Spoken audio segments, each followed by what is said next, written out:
എൻ്റെ പ്രിയപ്പെട്ട പ്രേക്ഷകർക്ക് എൻ്റെ ചാനലിലേക്ക് സ്വാഗതം. നമ്മൾ അധികം നീട്ടിക്കൊണ്ടു പോകുന്നില്ല, പക്ഷേ എത്തി കിടക്കാം. കുറച്ച് കാര്യങ്ങൾ പറയാനുണ്ട്. നമ്മുടെ ബിഗ് ബോസിൽ നിന്ന് ഇന്നിപ്പോൾ പറയാനുള്ളത് എന്താ വെച്ചിട്ടുണ്ടെങ്കിൽ, ഒന്ന് റോബിൻ്റെ കാര്യം, ഒന്ന് മാരാരുടെ കാര്യം, ഒന്ന് മണിക്കൂട്ടൻ്റെ കാര്യം, ഒന്ന് സാബു തരികടയുടെ കാര്യം, അതുപോലെ തന്നെ ജിൻഡോൻ്റെ കാര്യം, ജാസ്മിൻ്റെ കാര്യം. ഇത്രയും കാര്യങ്ങൾ നമുക്കൊന്ന് ചർച്ച ചെയ്യാനുണ്ട്. അപ്പം നമുക്ക് വൺ ബൈ ആയിട്ട് നമുക്ക് എടുക്കാം. ആദ്യം എടുക്കാം നമുക്ക് എനിക്കിഷ്ടപ്പെട്ട ഒരാളാണ് നമ്മുടെ റോബിൻ. ഞാൻ കഴിഞ്ഞ പ്രാവശ്യം ഒരുപാട് സപ്പോർട്ട് ചെയ്ത് വീഡിയോ ചെയ്തതാണ്. അപ്പോൾ അതുകൊണ്ട് ആദ്യം റോബിൻ്റെ കാര്യം തന്നെ എടുക്കാം. റോബിൻ ബിഗ് ബോസിൽ നിന്ന് ഇറങ്ങുമ്പോൾ റോബിൻ സ്വപ്നത്തിൽ പോലും വിചാരിച്ചിട്ടുണ്ടായിരുന്നില്ല റോബിന് പുറത്ത് ഇത്രയും വലിയൊരു ഫാൻ മെയിൽ ഉണ്ടെന്നുള്ളത്, ഇത്രയും ആൾക്കാർ റോബിന് ഇഷ്ടപ്പെടുന്നുണ്ടെന്നുള്ളത്, ഇത്രയും അമ്മമാർ കുട്ടികൾ ഇത്രയധികം ഇഷ്ടപ്പെടുന്നുണ്ടെന്നുള്ളത് റോബിൻ ഒരിക്കലും ചിന്തിച്ചിട്ടില്ല. റോബിൻ്റെ ചിന്തകൾക്കൊക്കെ അപ്പുറമാണ് റോബിൻ എയർപോർട്ടിൽ വന്ന് ഇറങ്ങിയപ്പോൾ സംഭവിച്ചത്. ഇതൊന്നും റോബിൻ പ്രതീക്ഷിച്ചിട്ടുണ്ടായതല്ല, അല്ലാണ്ട് ഇപ്പോൾ റോബിൻ ഒന്നും പ്ലാൻ ചെയ്തിട്ടുണ്ടാക്കിയതല്ല. ഇതൊക്കെ ജനങ്ങൾ റോബിനോടുള്ള ഇഷ്ടം കൊണ്ട് അവിടെ വന്നു, അത് ആൾക്കാർ സ്നേഹിച്ചു. ഇപ്പോഴും ആ സ്നേഹം നിലനിൽക്കുന്നു. അത് റോബിൻ്റെ മനസ്സ്, റോബിൻ നല്ല മനുഷ്യനായ കാരണം. പക്ഷേ അതല്ല നമുക്കിവിടെ പറയേണ്ട കാര്യം. റോബിന് കുറേ തെറ്റുകൾ പറ്റിയിട്ടുണ്ട്. ഈ തെറ്റുകൾ പറ്റിയെന്ന് പറഞ്ഞു കഴിഞ്ഞാൽ, റോബിന് ഇത്രയും ഫാൻസുകളുണ്ട്, കാര്യങ്ങളുണ്ട്. എന്താണെന്ന് വെച്ചിട്ടുണ്ടെങ്കിൽ, നമ്മൾ ഉയരം കൂടുന്തോറും കൂടുതൽ ശ്രദ്ധിക്കണം. നമ്മുടെ കൂടെ നിൽക്കുന്നവർ, നമ്മളെ ചതിക്കുന്നവരാരാണ്, നമ്മുടെ ഫ്രണ്ട്സുകൾ ആരാണ്, നമുക്ക് വിശ്വസിക്കുന്ന ഫ്രണ്ട്സുകൾ ആരാണ് എന്നൊക്കെ നമ്മൾ ചിന്തിക്കണം. ഇത് 5 പേരാണ് നുഴഞ്ഞു കയറിയത് നമ്മുടെ റോബിൻ്റെ കൂടെ. റോബിനന്ന് നല്ല പൈസയാണ് എന്ന് വെച്ചിട്ടുണ്ടെങ്കിൽ, നല്ല ഇൻ്റർവ്യൂവിന് പോകുമ്പോൾ പൈസ, മറ്റുള്ള കാര്യങ്ങൾ. ആളാന്ന് വെച്ചിട്ടുണ്ടെങ്കിൽ ഒരു ദാനശീലനാണ്. അങ്ങനെ മൂപ്പർക്ക് ഇറങ്ങിയപ്പോൾ തന്നെ തിരിച്ച് ഒരു ഭയങ്കര ഒരു അടി കിട്ടി ദിൽഷയുടെ ഭാഗത്തുനിന്ന് വലിയൊരു മാനസിക പ്രശ്നങ്ങൾ ഉണ്ടായുള്ളത്. അത് കഴിഞ്ഞ ശേഷം അതൊന്ന് റിലാക്സ് ആയത് പൊടി വന്നതിന് ശേഷമാണ്.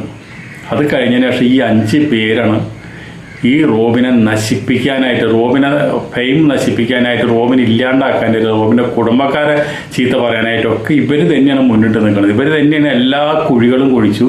അതിലൊക്കെ ഈ പാവം ചെന്ന് ചാടും ചെയ്തു. ഒരുപാട് കാശ് ഇവർക്ക് വേണ്ടി ചിലവാക്കി, ഒരുപാട് കാശ് ഇവർ റോബിനെ മുമ്പ് നിർത്തി ഒരുപാട് പൈസ ഉണ്ടാക്കി. എന്നിട്ട് ഇപ്പോൾ വന്ന് മാപ്പ് പറഞ്ഞിട്ട് എന്താ കാര്യം? റോബിൻ ഒരു നിഷ്കളങ്കനായ കാരണം അതിലൊക്കെ വീണു. ഈ സിനിമയിൽ അഭിനയിക്കുക എന്ന് പറഞ്ഞിട്ട് അവരെന്നെയാണ് ഇതെല്ലാം ഉണ്ടാക്കുന്നത്.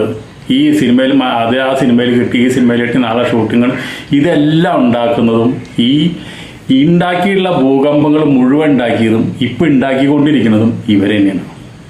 അപ്പോൾ റോബിനെ നശിപ്പിച്ചത് ആരാ? ഫ്രണ്ട്സ്. നമ്മൾക്ക് ഒരു 10 രൂപ നമ്മുടെ കയ്യിലുണ്ടെന്ന് അറിഞ്ഞു കഴിഞ്ഞാൽ നമ്മുടെ കൂടെ കൂടാനായിട്ട് 10 പേരുണ്ടാവും. നമ്മൾ ആ 10 പേരെ കണ്ണടച്ച് വിശ്വസിക്കരുത്. ഒരു സുഹൃത്തിനെ നമ്മൾ എടുക്കുമ്പോൾ 100 പ്രാവശ്യം ആലോചിക്കണം. ഇവൻ്റെ ബാക്ക്ഗ്രൗണ്ട് എന്താണ്, ഇവൻ്റെ സ്വഭാവം എന്താണ്, ഇവൻ എന്തിനാണ് നമ്മുടെ കൂടെ വന്നിരിക്കുന്നത്. അതൊക്കെയാണ് ഇപ്പോൾ റോബിൻ അനുഭവിക്കുന്നത്. റോബിനിപ്പോൾ ഒരു നല്ലൊരു ജോലിയുണ്ട്, ഒരു ഡോക്ടറാണ്, ഒരു മനുഷ്യൻ്റെ ജീവൻ രക്ഷിക്കുന്ന ഒരു ഡോക്ടറാണ്. അവിടെ പോയിട്ട് വരെ ജോലി ചെയ്യാൻ മൂപ്പർക്ക് സാധിക്കില്ല എന്ന് പറയുന്നത് എന്താണ്? ഒരു മനുഷ്യൻ്റെ മൈൻഡ് നന്നാവണം. മൈൻഡ് ഒരാളുടെ ജീവൻ വെച്ചുള്ള കളിന് മൈൻഡ് നന്നായാലാണ് ചികിത്സിക്കുന്നത് ഭരിക്കുള്ളൂ. അതിന് പോലും പറ്റാത്തൊരു സ്ഥിതിന് ഇപ്പോൾ. കല്യാണം ഇപ്പോൾ എന്തായാലും മഴ കഴിഞ്ഞുണ്ടാവും എന്ന് പറഞ്ഞിട്ട് ഗുരുവായൂരാണ് കല്യാണം എന്ന് പറഞ്ഞു. അതെന്തായാലും വലിയ സന്തോഷം. നമുക്കൊക്കെ പോയി കാണാമല്ലോ കല്യാണം. നമുക്ക് റോബിന് മുൻ പരിചയമോ മറ്റുള്ള കാര്യങ്ങളോ ഒന്നുമില്ല. ഇതിൽ വന്നപ്പോൾ പരിചയമുണ്ട്. ഇത് വന്നപ്പോൾ നമ്മൾ സപ്പോർട്ട് ചെയ്തു. നല്ല മനുഷ്യനാണ്, നല്ല മനസ്സാണ്, ശുദ്ധകരിക്കാരനാണ് എന്ന് വിചാരിച്ച് സപ്പോർട്ട് ചെയ്തു. ഇപ്പോഴും സപ്പോർട്ട് ചെയ്തുകൊണ്ടിരിക്കുന്നു. ഇപ്പോഴും ഞാൻ പറയാം, റോബിൻ്റെ ഭാഗത്ത് ഒരു തെറ്റുമില്ല. റോബിൻ്റെ ഭാഗത്ത് തെറ്റ് വന്നത് എന്താണെന്ന് വെച്ചിട്ടുണ്ടെങ്കിൽ, റോബിന് കൂടെ വന്ന ആൾക്കാർ റോബിനെ ചതിച്ചതാണ്, വഞ്ചിച്ചതാണ്. അത്രമാത്രം പറയുള്ളൂ. അത് ചിലപ്പോൾ റോബിനെ ഈ മനസ്സ് തുറന്ന് സ്നേഹിക്കുക എന്ന് പറയില്ല ആൾക്കാരെ, കൂടെ നിൽക്കുന്നവരെ, അതുകൊണ്ട് പറ്റിയുള്ളൊരു അബദ്ധം. അപ്പോൾ അത് ദൈവം അവർക്ക് കൊടുത്തോളും. അല്ലാണ്ട് ഇപ്പോൾ നമുക്ക് എന്ത് പറയാൻ പറ്റും? ഈ ബിഗ് ബോസിൽ നിന്ന് ഇറങ്ങിയ അന്ന് മുതൽ ഇന്ന വരെ ഈ മനുഷ്യൻ പീഡനങ്ങളേറ്റ് നടക്കണം. ബിഗ് ബോസിൻ്റെ ഉള്ളിലും പീഡനം, അത് കഴിഞ്ഞ് ഇവിടെ വന്നപ്പോഴും പീഡനം. ഈ ദിവസം വരെ പീഡനം ഏറ്റുകൊണ്ട് ജീവിക്കുന്ന ഒരു വ്യക്തിന് ബിഗ് ബോസിൽ പോയി എന്നുള്ളൊരു തെറ്റ് മാത്രമല്ലേ ചെയ്തുള്ളൂ. ഇപ്പോഴും കല്ലെറിഞ്ഞുകൊണ്ടിരിക്കുക. എവിടെ റോബിനെ ടാറടിച്ച് കാണിക്കാൻ പറ്റുമോ, ഡീഗ്രേഡ് ചെയ്യാൻ പറ്റുമോ, അതൊക്കെ ഈ ചെയ്തുകൊണ്ടിരിക്കുക. കമൻറ്റ് തൊഴിലാളികളായിട്ടും പല ആൾക്കാരുടെ ആർമികളായിട്ടും എല്ലാം. അപ്പോൾ എല്ലാവർക്കും ഒരു മനസ്സുള്ളോ, ഒരു ഹൃദയമുള്ളോ, ഒരു 2 കിഡ്നി ഉള്ളോ, അതുപോലെ തന്നെ ഇതൊക്കെ ഡാമേജ് ആയിക്കൊണ്ടിരിക്കുക റോബിൻ്റെ. ഇങ്ങനെ ദിവസം സോഷ്യൽ മീഡിയ തുറക്കാൻ പറ്റില്ല, കുടുംബക്കാർക്ക് പോലും കിടന്നു തുറക്കാൻ തൊഴിലില്ലാത്ത രീതിയിൽ വരുമ്പോൾ ഒരു മനുഷ്യൻ എത്ര സഹിക്കും? സഹിക്കാവുന്നതിൻ്റെ പരമാവധി സഹിച്ചിട്ടാണ് റോബി നടക്കുന്നത്. നമുക്കിനി അധികമൊന്നും പറയാനില്ല, അതെന്ത് ചെയ്യാം, അതിപ്പോൾ ഓരോരുത്തരുടെ വിധി എന്ന് പറയാം. അല്ലാണ്ട് ഇപ്പോൾ നമുക്ക് അതിനെ പറ്റിയിട്ട് വേറെ ഒന്നും പറയാനില്ല. ഈ കള്ളക്കൂട്ടങ്ങൾ ഒരിക്കലും നമ്മുടെ സരികട സാബുവിൻ്റെ കൂടിയോ മണിക്കൂട്ടിൻ്റെ കൂടെ കൂടിയില്ല. കാരണം എന്താ വെച്ചിട്ടുണ്ടെങ്കിൽ അവർക്ക് കിട്ടിയത് ഫ്ലാറ്റാണ്. മണിക്കൂട്ടിൻ്റെ ഫ്ലാറ്റ് കിട്ടിയപ്പോൾ മണിക്കൂട്ടിനെ അന്ന് രജിസ്ട്രേഷൻ ചെയ്ത് നമ്മുടെ പേരിലാക്കാൻ തന്നെ മൂപ്പരയിൽ പൈസയില്ല. എത്ര നാളാ ഫ്ലാറ്റ് പോകും രജിസ്ട്രേഷൻ ചെയ്യാണ്ട് കിടന്നു അറിയാം. അതുപോലെ തന്നെ നമ്മുടെ തരികടയ്ക്കും കിട്ടിയപ്പോൾ തരികടയുടെ പിന്നാലെ ആൾ കൂടിയില്ല. കാരണം എന്താണ്, തരികടയ്ക്ക് അറിയാം എല്ലാ ആൾക്കാരും മനസ്സിലാക്കിക്കൊണ്ട് ജീവിക്കുന്ന ഒരു വ്യക്തിയാണ്. അയാളുടെ വഴിക്ക് ജീവിച്ചു. മണിക്കൂട്ടനെ വെച്ചിട്ടുണ്ടെങ്കിൽ ഫ്ലാറ്റ് ഒന്ന് രജിസ്ട്രേഷൻ ചെയ്ത് നമ്മുടെ പേരിൽ കിട്ടണം. 50 ലക്ഷം രൂപ ഫ്ലാറ്റ് എന്ന് പറഞ്ഞാൽ നല്ലൊരു പൈസക്ക് കടലാസ് മേടിക്കണം. അതിനും ഇല്ല പൈസ, സിനിമയും ഇല്ല. എങ്ങനെ മേടിക്കും? ഈ കുറുക്കന് പൊതിക്കാത്ത തേങ്ങ കിട്ടിയ പോലെ കൊണ്ടു നടക്കാൻ ഇറങ്ങാൻ. പിന്നെ അതിൻ്റെ ഫർണിഷ് ചെയ്യണം, കാര്യങ്ങൾ ചെയ്യണം, ഒരുപാട് പൈസ ചിലവാണ്. അതില്ലാതെ തന്നെ അവിടെ ഇട്ടു. അപ്പോൾ കൂടെ ആരുമില്ല. ഇപ്പോൾ നമ്മുടെ ജിൻഡോ ഇറങ്ങിയിട്ടുണ്ട്. ഇനി ജിൻഡോനെ പറ്റി പറയാം. ആ പാവ എവിടെയെങ്കിലും കിടന്ന് ജീവിച്ചോടന്നേ. അതിന് ഇപ്പോൾ ഒരു യൂട്യൂബേഴ്സിന് ആളും ഇൻ്റർവ്യൂവും കാര്യങ്ങളും കൊടുക്കുന്നില്ല. ഈ യൂട്യൂബേഴ്സ് എന്നിട്ട് എന്ത് തെണ്ടിത്തിരക്കി ആളോട് ചോദിക്കുന്നത്? അത് ചോദിച്ച് എന്തെങ്കിലും അതിന് മറുപടി പറഞ്ഞില്ലെങ്കിൽ അപ്പോൾ അതിനെ കൂടെ വന്നിട്ട് ഒരു ഫോണും കൈപ്പിടിച്ച് തന്നിട്ട് പറയും, ആ ഇതിൻ്റെ അഹങ്കാരിയാണ്, ഇതിൻ്റെ മിണ്ടിയില്ല, ഇന്ത്യക്ക് യൂട്യൂബേഴ്സിനാണ് ഇപ്പോൾ പേടിന്, മാധ്യമങ്ങളെ കാണുമ്പോൾ ഒഴിഞ്ഞു മാറണം. ഇദ്ദേഹത്തിന് നല്ല ബുദ്ധിയുള്ളതുകൊണ്ടാണ് ഈ ഒഴിഞ്ഞു മാറുന്നത്. ഇവരെ ചോദ്യങ്ങളൊക്കെ നിങ്ങൾ കേൾക്ക്. ജിൻ്റെ മണ്ടനാണോ? ജിൻ്റെ ഒരു ഇൻ്റർവ്യൂവിന് എത്ര ലക്ഷം മേടിക്കുന്നുണ്ട്? ഇതൊക്കെ ഇവരോട് പറയേണ്ട കാര്യമുണ്ടോ? ജിൻഡോയ്ക്ക് ഇഷ്ടമുള്ളത് ജിൻ്റെ മേടിക്കും, ചിലപ്പോൾ മേടിക്കില്ല. ജിൻ്റെ മണ്ടനാണോന്ന് ഇപ്പോൾ ഇവർക്ക് ഓപ്പണായിട്ട് ചോദിക്കേണ്ട കാര്യമുണ്ടോ? ഇതൊക്കെ ഈ ചോദ്യങ്ങൾക്കൊക്കെ വല്ല അർത്ഥമുണ്ടോ? ഇതിനൊക്കെ മറുപടി അറിയിക്കുന്ന ചോദ്യങ്ങളാണോ ചോദിക്കുന്നത്? എല്ലാവർക്കും അതിൻ്റെ ഉള്ളിൽ ഒരു കളിയുണ്ട്. ആ കളി കഴിഞ്ഞ് കഴിഞ്ഞാൽ അവർ പുറത്തേക്ക് ഇറങ്ങിയ അവരെ വഴിക്ക് വിടുക. നമ്മൾ പിന്നെ അവർ പിന്നാലെ നടന്ന് അവർ ദ്രോഹിക്കാനും അവർ തൂർന്നോടത്തും മുള്ളിനോടത്തും തിന്നോടത്തൊക്കെ പോയി ഓരോന്ന് പറഞ്ഞുണ്ടാക്കാനും അപവാദം പറഞ്ഞുണ്ടാക്കാനും നിൽക്കാണ്ടിരിക്കുക. അവരവരെ വഴിക്ക് പോവുക, അവർ ജീവിക്കട്ടെ. നമ്മളൊക്കെ ഒരുപാട് സന്തോഷിപ്പിച്ചിട്ടും നമ്മളൊരുപാട് വേദനിപ്പിച്ചിട്ടും ഒരുപാട് കഷ്ടപ്പെട്ടിട്ടും അവരവിടെ 100 ദിവസം നിന്നത്. ആ 100 ദിവസം നിന്ന ആൾക്കാരോട് സ്വല്പം മാന്യത നമ്മൾ കാണിക്കുക, മാന്യമായുള്ള ചോദ്യങ്ങൾ ചോദിക്കുക. നിങ്ങൾക്ക് ആർക്കും ജിന്നോൻ്റെ അടുത്ത് ചെല്ലാം, ഫോട്ടോ എടുക്കാം, വീഡിയോ എടുക്കാം, ചോദിക്കുന്നവരൊക്കെ മൂപ്പര് സമ്മാനം പറയും. പക്ഷേ യൂട്യൂബേഴ്സിൻ്റെ ആയിട്ട് ചെല്ലാൻ നിൽക്കാണ്ടിരിക്കാൻ നല്ലത്. യൂട്യൂബേഴ്സ് ചെല്ലണം എന്താണ്? ഈ റോബിനെ പോലെ ഇവന് ഈ ജിൻഡോനെ നശിപ്പിക്കാൻ വേണ്ടിയിട്ടുള്ള ഉദ്ദേശമാണ്. അതിന് കച്ച കെട്ടി കുറച്ച് ആൾക്കാർ നടക്കുന്നുണ്ട് നമ്മുടെ ജിൻഡോൻ്റെ ഇടയിൽ കൂടെ നുഴഞ്ഞു കയറാനായിട്ട്. ജിൻഡോന് ഇപ്പോൾ കപ്പ് കിട്ടിയാൽ ഒരു കാരണവശാലും ജിൻഡോൻ്റെ ഒപ്പം കളിച്ചൊരു വ്യക്തിയാണ് ജാസ്മിന് യാതൊരു വിഷമമില്ല. ജാസ്മിൻ ഇപ്പോഴും പറഞ്ഞ് ജിൻഡോയ്ക്ക് കപ്പ് കിട്ടിയോട്ടെ, ഒരു കുഴപ്പമില്ല. ഗബ്രി കണ്ടന്റ് കൊടുത്ത മത്സരാർത്ഥിയാണ്. രണ്ടുപേരും നല്ല കണ്ടന്റ് കൊടുത്തുന്ന ജിൻഡോയ്ക്ക് കപ്പ് കിട്ടാൻ തന്നെ കാരണം ഇവർ രണ്ടുപേരാണ്. ഇവർ രണ്ടുപേരും ദ്രോഹിക്കുന്നതിനനുസരിച്ച് ജനഹൃദയം മനസ്സുകളിലേക്ക് നമ്മുടെ ജിൻഡോ കയറി. അതല്ല സത്യം ഉണ്ടായത്. അപ്പോൾ അവർ രണ്ടുപേരും ഒരിക്കലും ജിൻഡോനെ കുറ്റം പറയില്ല. കപ്പിന് അർഹൻ തന്നെയാണെന്നാണ് അവർ പറയണത്. പക്ഷെ ജിൻഡോ കപ്പ് മേടിച്ചത് ഏറ്റവും അധികം വിഷമമുള്ളത് ഇപ്പോൾ നമ്മുടെ ബർമുഡ മൈക്കിന്, അതുപോലെ സായിക്കിന്, അതുപോലെ സിജോയ്ക്കിന്, ഇങ്ങനെയുള്ള കൂട്ടുകെട്ടിനാണ് ഇപ്പോൾ ഏറ്റവും അധികം വിഷമം നടക്കുന്നത്. അതെന്താ ചെയ്യുക? ഈ അസൂയിക്കും കുശുമ്പിനും മരുന്നില്ല എന്ന് പറഞ്ഞ പോലെ അത് നമ്മൾ മൈൻഡ് ചെയ്യേണ്ട, അത് വിട്ട് കളയാം. ജിൻഡോ എന്ന് വെച്ചിട്ടുണ്ടെങ്കിൽ ഇപ്പോൾ വളരെ ശ്രദ്ധിച്ച് മാത്രമാണ് ഓരോ ഇൻ്റർവ്യൂ കൊടുക്കുന്നതും. ഏഷ്യാനെറ്റിൽ ഇപ്പോൾ 1-2 പ്രോഗ്രാമിൽ ജിൻഡോ വരുന്നുണ്ട്, ജാസ്മിന് വരുന്നുണ്ട്. അതൊക്കെ വളരെയധികം ശ്രദ്ധിച്ച് മാത്രമാണ് ജിൻഡോ നീങ്ങുന്നത്. ജിൻഡോൻ്റെ പണി മറ്റുള്ള കാര്യങ്ങളായിട്ട് നിൽക്കുന്നത്. ജീവിതമാണ്, അതിൻ്റെ ഉള്ളിലത്തെ ജീവിതം കഴിഞ്ഞു. ഇനി ഇതിൻ്റെ മൂപ്പര റിയൽ ജീവിതത്തിൽ കാണുന്നിരിക്കുക. സിനിമ കിട്ടണമെങ്കിൽ കിട്ടട്ടെ, സിനിമ കിട്ടിയെന്ന് പറയുന്നുണ്ട്, അത് നല്ല കാര്യം. അപ്പോൾ ബാബ ആൻ്റണിയുടെ കൂടെ ഒരു ഫോട്ടോ ഒക്കെ ഉണ്ട്, ബാബ ആൻ്റണിയുടെ പടത്തിലുണ്ടെന്ന് പറഞ്ഞു. അത് വളരെയധികം സന്തോഷം, നമുക്കെല്ലാവർക്കും സന്തോഷം തരുന്ന കാര്യമാണ്. അത് ശരി. അപ്പോൾ അതുപോലെ തന്നെ ജിൻഡോ ഇങ്ങനെ തന്നെ അങ്ങോട്ട് പോയാൽ മതി എന്നാണ് നമുക്കിഷ്ടം. ഒരു കാരണവശാലും ജിൻഡോ ഈ ഫോണും കൈപ്പിടിച്ച് യൂട്യൂബേഴ്സാന്ന് പറഞ്ഞ് വരുന്ന ആൾക്കാർക്ക് ഒരു കാര്യം മിണ്ടണ്ട. അവരാണ് ഈ നശിപ്പിക്കുന്ന ആൾക്കാർ. ജിൻഡോനെ നശിപ്പിച്ച് നാരായണകൾ പറയും. ഉള്ള ഫെയിം മുഴുവൻ നശിപ്പിച്ച് കളയുന്നവരാണ് അവരെ പ്രത്യേകം തിരിച്ചറിയാം. എന്താ വെച്ചാൽ നമ്മളിപ്പോൾ നമുക്ക് ഇൻ്റർവ്യൂ കൊടുക്കണമെങ്കിൽ കൊടുക്കാം, നല്ല ചാനലുകളുണ്ട്, അവർക്ക് ഇൻ്റർവ്യൂ കൊടുക്കാം. അവർ മാന്യമായുള്ള ചോദ്യങ്ങൾ ആദ്യമേ തരും. ജിൻഡോയ്ക്ക് കിട്ടിയത് അർഹതയ്ക്കുള്ള അംഗീകാരമാണ്. അത് ആർക്കും തട്ടിത്തെറിപ്പിക്കാൻ കഴിയില്ല. പിന്നെ ദിൽഷയ്ക്ക് ഇതുപോലെ തന്നെ പൈസ കിട്ടി.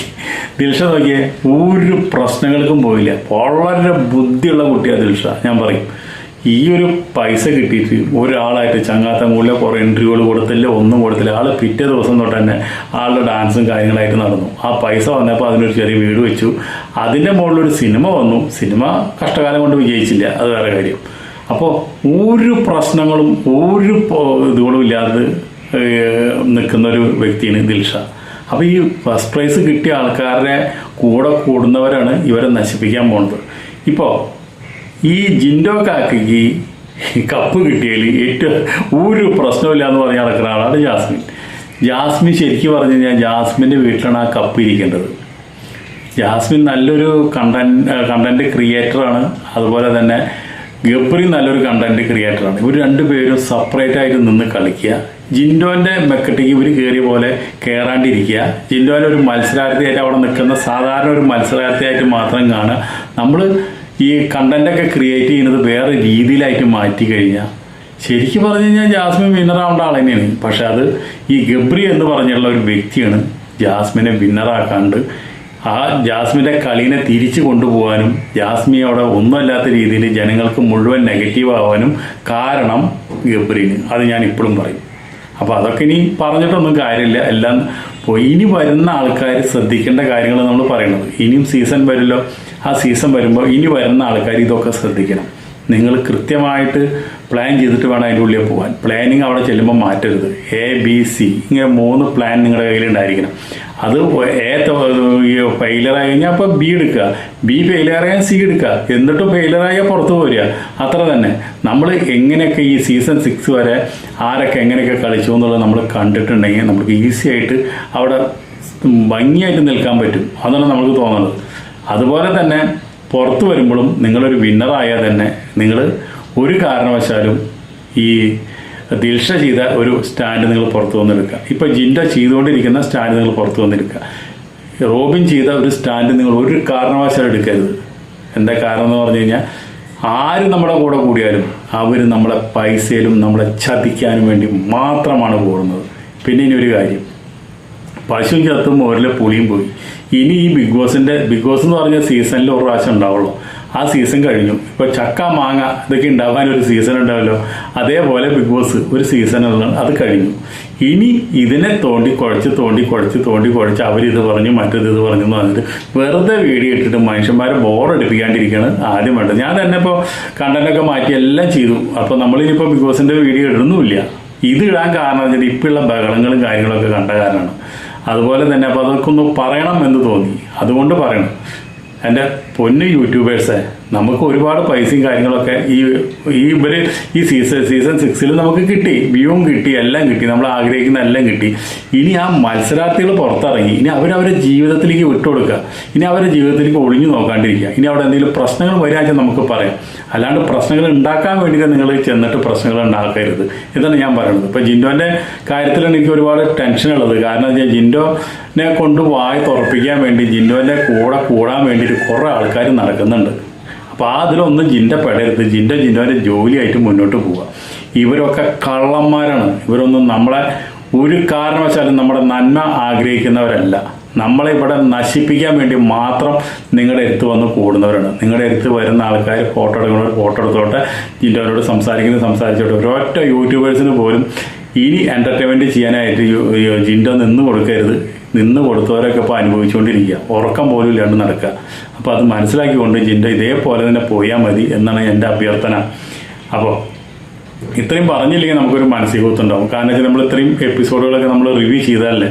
അപ്പോൾ ഇങ്ങനെയുള്ളൊരു അപകടങ്ങളും ഇതിൽ പതിയിരിക്കുന്നുണ്ടെന്ന് അറിയാൻ വേണ്ടിയിട്ട് പറഞ്ഞു എന്ന് മാത്രം. നമ്മുടെ നന്മ ആഗ്രഹിക്കുന്നവർ വളരെ കുറവാണല്ലോ. നമ്മളെ നശിപ്പിച്ച് കാണാനായിട്ട് കൂടുതൽ ആൾക്കാർ ആഗ്രഹിക്കുന്നുണ്ട്. അപ്പോൾ അതിന് വേണ്ടിയിട്ടാണ് മാത്രമാണ് ഇത്രയും വോയിസ് ക്ലിപ്പുകളും മറ്റുള്ള കാര്യങ്ങളൊക്കെ ആൾക്കാർ എടുത്തു വെച്ചിട്ട് ഇപ്പം എല്ലാം പുറത്ത് വിടുന്നത്. അപ്പോൾ അതിന് കുറേ ആൾക്കാർ ഇവിടെ കച്ച കെട്ടി നടക്കുന്നുണ്ട്. ഇനി അടുത്തത് ജിൻഡോനെ അവർ ടാർഗറ്റ് ചെയ്തിരിക്കുന്നത്. ജിൻഡോ ശ്രദ്ധിക്കുക. മുമ്പിൽ കൂടെ നടക്കുമ്പോഴും പിന്നിൽ 2 കണ്ണുണ്ടായിരിക്കണം. ഇതാണ് എനിക്ക് പറയാനുള്ളത്. അപ്പോൾ റോബിനും ജിൻഡോനും ബിഗ് ബോസിൽ വന്ന എല്ലാ മത്സരാർത്ഥികൾക്കും എൻ്റെ പ്രത്യേക അഭിനന്ദനങ്ങൾ പറഞ്ഞുകൊണ്ട് നന്ദി അറിയിച്ചുകൊണ്ട് നമുക്ക് ഈ വീഡിയോ ഇവിടെ നിർത്താം. അടുത്ത് നമുക്ക് വേറൊരു വിഷയം, ബിഗ് ബോസ് അല്ല, ഇതിനേക്കാളും നല്ലൊരു വിഷയമായിട്ട് നമുക്ക് വീണ്ടും കാണാം. അതുവരെ നിങ്ങൾക്ക് എല്ലാവർക്കും നമസ്കാരം, ബൈ. പിന്നെ വീഡിയോ കഴിഞ്ഞു, ലൈക്ക് ഇഷ്ടപ്പെട്ടാലൊന്ന് അടിച്ചോളൂ, അതുപോലെ തന്നെ കമൻറ്റ് എന്താണെന്ന് വെച്ചിട്ടോളൂ. അപ്പോൾ ഇനി ബിഗ് ബോസിൻ്റെ ഒരു വീഡിയോ ഇനി എനിക്ക് ചെയ്യാൻ താല്പര്യമില്ല, ഇനി അതുണ്ടാവില്ല. ഓക്കെ, നമ്മൾ നമ്മുടെ മേഖലയിലേക്ക് വേറെ കണ്ടൻറ്റായിട്ട് മാറിയിരിക്കുന്നു. അതിന് വ്യൂ കുറഞ്ഞാലും കുഴപ്പമില്ല, കൂടിയാലും കുഴപ്പമില്ല. ഈ ബിഗ് ബോസ് വീഡിയോയ്ക്കും ഈ ബിഗ് ബോസ് അല്ലാത്തൊരു വീഡിയോയ്ക്ക് രണ്ട് ഫെയിമാണുള്ളത്. ബിഗ് ബോസ് വീഡിയോ കഴിഞ്ഞാൽ ഒരു വാക്കുകൂടി പറഞ്ഞിട്ടാ, ബിഗ് ബോസ് വീഡിയോയ്ക്ക് അതിൻ്റെ ആയുസ് എന്ന് പറഞ്ഞിട്ടുള്ളത് 3 ദിവസമാണ്. ഇന്ന് കുറച്ച് വ്യൂസ് കിട്ടും, നാളെയും കുറച്ച് കിട്ടും, മറ്റന്നാളും കിട്ടും. പിന്നെ അത് കാണാനായിട്ട് ഒരു മനുഷ്യ പട്ടിക്കുഞ്ഞിനെ കിട്ടില്ല. അത് അവിടെ 10 കേല് കിടക്കാൻ അതവിടെ അടുത്ത സീസൺ വല്ലാലും ഇനി എത്ര കൊല്ലം കിടന്നാലും അത് 10 കേലനെ കിടക്കും, വേറെ ആരും കാണില്ല. അതാണ് ബിഗ് ബോസിൻ്റെ പരാജയം. അതേ സ്ഥാനത്ത് നമ്മളൊരു സിനിമാ നടനെയോ ഒരു സിനിമാ നടിയോ ഉള്ളൊരു കാര്യം ഇട്ട് കഴിഞ്ഞാൽ അത് ഇന്നും കാണാനായിട്ട് ആൾക്കാരുണ്ടാവും. ഇപ്പോൾ നമ്മുടെ മോഹൻലാലിൻ്റെ സന്മനസ്സുള്ളവർക്ക് സമാധാനം, ഗാന്ധിനഗർ സെക്കൻഡ് സീറ്റ്, നാടോടിക്കാറ്റ്, ഇതൊക്കെ എന്നും കാണാൻ ആൾക്കാരുണ്ട്. അപ്പോൾ മോശം പടങ്ങൾ കാണാൻ ആൾക്കാരുണ്ടാവില്ല. അതുപോലെ തന്നെ ബിഗ് ബോസ് ഈ ഒരു സീസണിൽ മാത്രം പൊട്ടിമുളയ്ക്കുന്ന ഒരു അത്ഭുതമാണ്. ആ അത്ഭുതം കാണാൻ അപ്പം തന്നെ ആൾക്കാരുണ്ടാവുള്ളൂ. പിന്നെ നാളെ അതിന് ഒരു വ്യൂ വന്നിട്ട് ഒരു 10 രൂപ അതിൽ നിന്ന് കിട്ടില്ല. അപ്പോൾ അതുകൊണ്ട് ബിഗ് ബോസിൻ്റെ റിവ്യൂ ചെയ്യുന്ന എല്ലാവരെയും ശാപം അതാണ്. ഇന്ന് കിട്ടിയാൽ കിട്ടി, നാളെ അതിന് നമുക്കൊരു 10 രൂപ കിട്ടും, അതിൽ നിന്ന് വരും എന്ന് പ്രതീക്ഷിച്ച് കണ്ട് വീണ്ടും ഒരാൾക്കാർ കാണുക, റീ എപ്പിസോഡ് ടെലികാസ്റ്റ് ചെയ്യാൻ ഉള്ള സാധ്യത ബിഗ് ബോസിന് ഇല്ല. അപ്പോൾ അതുകൊണ്ടാണ് ഞാൻ പറഞ്ഞത്. ഓക്കെ, വീഡിയോ നീണ്ടുപോയി. എല്ലാവരോടും ക്ഷമ ചോദിച്ചുകൊണ്ട് വീഡിയോ കണ്ടുകൊണ്ടിരിക്കുന്ന എല്ലാവർക്കും നല്ലൊരു ഡേ ആശംസിച്ചുകൊണ്ട് ഗേസ് ബൈ.